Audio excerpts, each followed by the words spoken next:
How to build a body paragraph. Once you have created an effective introduction, it is critical to follow through by constructing a series of carefully crafted body paragraphs that fulfill the promises set out in the introduction. To achieve this, several steps are required, and we'll go through these steps in this video. There are 5 key components to a body paragraph. The first is the topic sentence. The second is your evidence. The evidence must then be contextualized. However, it is important to note that the context and evidence can be put in reverse order, depending on which makes the most sense logically for your paper. Regardless of their sequence, they will be followed by an analysis, and the final sentence of your paragraph will be a closing sentence that draws conclusions that are linked back to your thesis statement. We'll begin with the topic sentence. The purpose of the topic sentence is to identify the scope of the paragraph. That is to say, the specific topic that the paragraph will be exploring. Within this context, it's critical to avoid specific examples, data, or evidence because we want a broad statement. But let's flesh this idea out a little bit. First, it's important to understand the nuances and purpose of the topic sentence. It essentially functions like a mini-thesis, and this mini-thesis links one of the components of your argument, the one that you will be discussing throughout the paragraph, with your thesis. In this context, it functions as an umbrella statement, which is to say that all the content that you discuss within that paragraph should fall under the scope or umbrella that the topic sentence has set out. Things to avoid. Don't use specific examples, evidence, or data in your topic sentence. We want the topic sentence to be broad. However, because this is one of the most common errors that we see, let's go over a couple of examples to see how this works in practice and understand the nuances of this rule. Perhaps you're writing an essay that seeks to answer the age-old question, who is the best K-pop group? And you have narrowed your choices down to EXO and BLACKPINK. Assuming that you're going to argue that BLACKPINK is the most popular K-pop group, you might be tempted to use a topic sentence that says something to the effect of, BLACKPINK holds the record for most YouTube views in a single day, over 86 million. This sounds like a good topic sentence, but it's too specific. Instead, what we want is a broader sentence. BLACKPINK's success on social media demonstrates their popularity. This would work effectively. From there, you could then introduce your evidence. They had the most views for a debut video, 1.65 million. They had the most views in 24 hours, 86.3 million. And they were the fastest video to reach 100 million views. Let's take another example. Perhaps you've entered the debate as to whether or not Michael Jordan or LeBron James is the greatest basketball player of all time. Assuming that you're going to argue in favor of Jordan, you might be eager to outline the number of championships he's won. Thus, one of your body paragraphs might start with a topic sentence that reads as follows. Jordan won 6 NBA championships. The issue with this is that it's too specific. Our topic sentence should be broad. In this case, we might use something that sounds like this. Jordan has a more impressive list of career accomplishments. This would be exactly broad enough as it would allow you to bring in multiple career accomplishments within one paragraph. For example, the evidence in this paragraph might include 6 NBA titles, 6 Finals MVP awards, 5 regular season MVP awards, and a Defensive Player of the Year award. Once we have a clear topic sentence, the next thing we want to do is introduce our evidence. This might include data, text, events, or artifacts that we're going to be analyzing. Once we have introduced the evidence, it's critical to put it in context. This means framing the evidence in relation to other phenomena that it interacts with, so that the reader can see the importance of this evidence. Special note, as mentioned earlier, The sequence for the evidence and context can be reversed.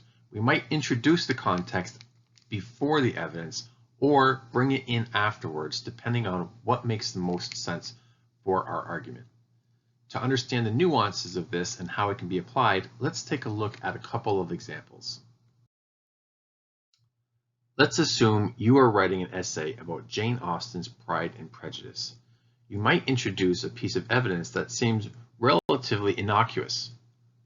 Elizabeth Bennet walked to Netherfield by herself. In order to understand the importance of this evidence, it needs to be placed in context.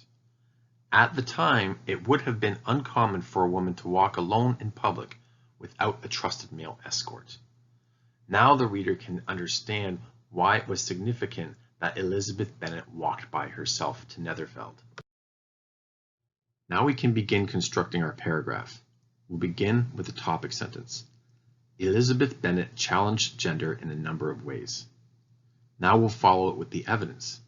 For example, in one scene, she walked a long distance to Netherfield by herself. Now we provide the context.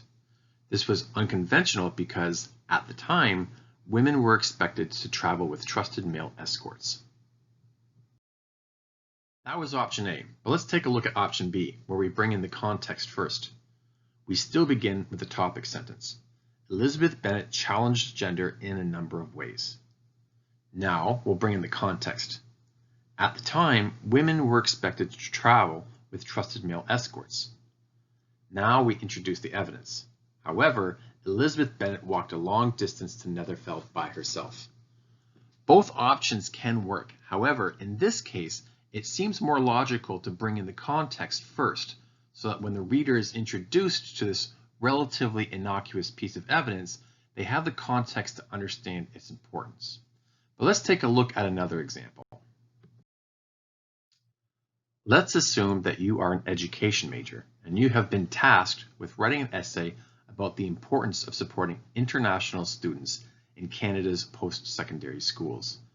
To underscore the importance of supporting this population, you might offer some statistics as evidence. For example, Canada is host to over 100,000 international students. In order for the reader to understand the importance of this statistic, it's critical to put it in context. This is 50% higher than the total from 5 years ago and 700% higher than the total from 10 years ago. Now let's consider whether or not we should introduce the context before the evidence. Let's try option A, where we introduce the evidence first. We'll begin with the topic sentence. The growth in international students underscores the importance of supporting this population. Now we'll introduce the evidence. For example, Canada was host to over 100,000 international students in 2019. Now we'll provide the context. This was a 50% increase from 2014 and a 700% increase from 2009. Let's try option B, where we introduce the context first. We still begin with the topic sentence. The growth in international students underscores the importance of supporting this population. Now we provide our context. Canada hosted less than 15,000 students in 2009 and 50,000 students in 2014. Now we bring in our key piece of evidence. However, in 2019, it was host to over 100,000 students. In this context, both examples seem to work quite well. However, leading off with the evidence can be a little more compelling because the number is so large. If the reader sees these smaller numbers first, they might be less compelled to see the importance of your objective. Once you have provided the evidence and its context, you'll move on to the analysis. This is where you provide your interpretation of the evidence, and it's the most critical component of the body paragraph because it's where you show your contribution to the academic discourse. You provide your own original content, analysis, and interpretation, which helps you set yourself apart from your peers and shows your instructor how you're engaging with the ideas that you've been taught. Because this is so important, we're going to go over this process in detail and show you a couple of examples so that you can see how to apply it in practice. Let's take our Jane Austen example. We have our fact. Elizabeth Bennet walked alone. We have our context. Women were expected to walk with a male escort. And now we need to generate our analysis. To do that, we need to ask critical questions about the relationship between the evidence and its context. Was Elizabeth Bennet independent? Was she challenging gender roles? By answering these questions, we can provide our analysis. Let's take a look and see how that functions in practice. Assuming we've already introduced a topic sentence, we can move on to the evidence. Elizabeth Bennet walked alone. Then the context. Women were expected to walk with a male escort. Now we can transition into our analysis. This has two potential implications. First, it could demonstrate that Elizabeth Bennet was independent. Second, she may have been challenging gender norms. In this way, you're showing the reader that you are interpreting the potential implications of the actions or evidence that you are analyzing. Let's assume that you have been tasked with determining whether or not teachers should implement visual learning strategies in the classroom. Again, we'll start with our fact. Over 60% of students are visual learners. Then we'll provide our context. Traditional classrooms rely excessively on auditory learning. Finally, we'll provide our analysis. Again, to generate this, we want to ask critical questions. Should teachers include more visual strategies? Are classrooms inefficient? By answering these, we'll be able to provide our critical analysis. Assuming that we already have a topic sentence in place, we can begin by introducing the evidence. Over 60% of students are visual learners. Then we'll provide the context. However, classrooms rely excessively on auditory learning. From here, we can transition into our analysis. This calls into question the strategies teachers use. Here we might provide the first piece of analysis. For example, teachers should consider using visual aids. Now in the last example, we had two different pieces of analysis, but here we might justify the reason for our first piece of analysis. This could improve students' learning efficiency. Again, this will show the instructor or the reader that you're critically engaged with the data and the information that you are presenting to them. Let's return to the example related to the increase in international students. We'll begin with a fact. Canada was host to over 100,000 international students in 2019. The context. This was a 700% increase from 10 years ago. Then we want to generate our analysis. Do shifting demographics change the needs of students? How can schools support these students? These are the critical questions we need to ask in order to generate our analysis. Now let's put this together. Assuming again that we've already covered the topic sentence, we'll begin with the evidence. Canada hosted over 100,000 international students in 2019. Our context. This marks a 700% increase from 2009. Now we'll transition into the analysis. Thus, schools should consider the implications of this trend. Our first piece of analysis might go as follows. For instance, different demographics may have unique needs. Then we support that. In this case, schools must determine how to support these needs. This again shows your critical engagement with this data and the implications it has for the population you're discussing. Special note, each paragraph typically contains 2 or 3 pieces of evidence. Each piece of evidence may require its own unique analysis. However, some evidence can be analyzed simultaneously. If each piece requires its own analysis, the structure might look something like this. Evidence A, followed by an analysis. Evidence B, followed by an analysis. And evidence C, followed by an analysis. However, if all 3 pieces of evidence can be analyzed simultaneously, the structure would look something like this. Evidence A, followed by evidence B, followed by evidence C, and then a collective analysis of all three pieces of evidence. This can be a little nuanced, so let's take a look at a couple of examples where you might be required to analyze each piece of evidence individually, followed by an example where we could analyze them collectively. When answering the question, are teachers supporting visual learners, it might be ideal to analyze each piece of evidence individually. Evidence A, over 60% of students are visual learners. We'll move from here to our analysis. This suggests that visual learning strategies could support learning outcomes. From here, we'll move to the next piece of evidence, which provides context.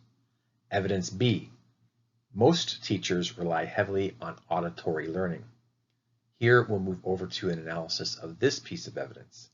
As a result, teachers may not be effectively conveying lesson content to visual learners. By separating the analysis and analyzing each piece individually, the reader gets a clear sense of the importance of each piece of evidence and how it relates to your overarching themes and argument. When determining whether BLACKPINK is more popular than XO, it might be more advantageous to analyze all three pieces of evidence simultaneously. We'll begin with evidence A. BLACKPINK had the most views for a YouTube debut, 1.65 million. Then we'll add evidence B. They likewise had the most views in 24 hours, 86.3 million. Then we'll add a third piece of evidence, evidence C. They also reached 100 million views faster than anybody. All three pieces of evidence can be analyzed simultaneously. These numbers collectively demonstrate the volume of fans that BLACKPINK has and how eager they are to listen to new material. Because each piece of evidence would be analyzed in a similar way, we can do it all at the same time. This will help us reduce repetition, make our writing more concise, and reinforce how all three pieces of evidence support the same conclusion.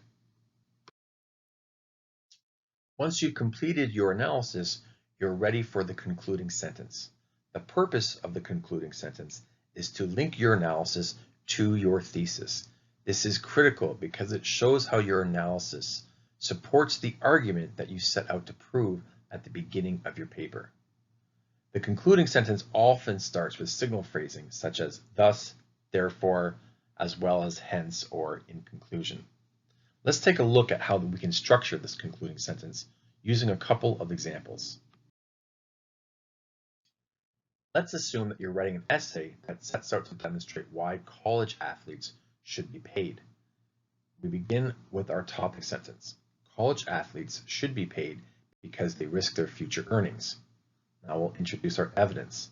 For example, Zion Williamson suffered an injury in college. The context, he eventually signed a $40 million contract. The analysis, had the injury ended his career, he would have lost these future earnings. And our conclusion, therefore, college athletes deserve compensation for risking their health. Let's return to the conversation on visual learning strategies. We'll begin with the topic sentence. Visual learning tools can enhance the classroom. Then we'll provide our evidence. Over 60% of students are visual learners. Now we'll provide context. Most teachers rely excessively on auditory learning. From there, we'll move on to our analysis. Conventional teaching may not effectively support visual learners. Then we'll segue into our conclusion. This suggests that visual learning tools can improve learning outcomes.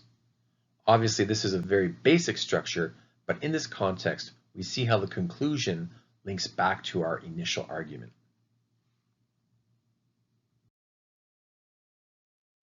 Finally, we'll come back to our conversation about Jane Austen. Topic sentence. Jane Austen's character, Elizabeth Bennet, challenged gender norms. Where's the evidence? In one scene, she walks a long distance by herself. Provide the context. At the time, women were expected to travel with a male escort in public. Our analysis. This shows Bennet's independence and willingness to subvert gender norms. Then we draw our conclusion. Thus, Austen's character challenges gender norms. Again, this is an oversimplified structure, but we see how the conclusion supports the initial argument and links the analysis back to the thesis. Special note: do not introduce new evidence in your concluding sentence. This is critical because if the reader sees new evidence here, they're going to expect analysis, and without it, the paragraph will seem incomplete. So, in summary, we'll begin with our topic sentence. This will provide an umbrella statement that tells the reader what the purpose of the paragraph is. This will typically be followed by our evidence, which will then be framed within a context, though again, these two components may be in reverse order. These will be followed by the analysis, where you show your own original ideas, thinking, and interpretation. And that will be wrapped up with the concluding sentence, which links your argument back to your thesis. And this is the basic structure of a body paragraph. Final thoughts. First, ensure the content of each paragraph relates to the topic sentence. This is critical. Second, provide context for your evidence, either before or after. This is important because unless the reader has the context, they may not understand the importance of the evidence that you are introducing. Third, provide an analysis for each piece of evidence, either individually or collectively. This analysis is central to your grade because you are demonstrating your understanding of the content and your own unique interpretation and analysis. But keep in mind, this analysis could be done for each piece of evidence individually or collectively, depending on what makes the most sense for your paper logically. Fourth, do not introduce new content or new evidence in your concluding sentence. And finally, make sure that you link your conclusion back to your thesis. Once you go through this, it may seem straightforward, but as you begin to put it in practice, you may struggle. If that's the case, don't hesitate to book an appointment with the writing support desk through My Success. We're happy to help you with your individual writing, to show you whether or not you're following a proper structure and teach you how to do that. But make sure you book early because our appointments fill up quickly. Until next time, take care of yourselves and each other.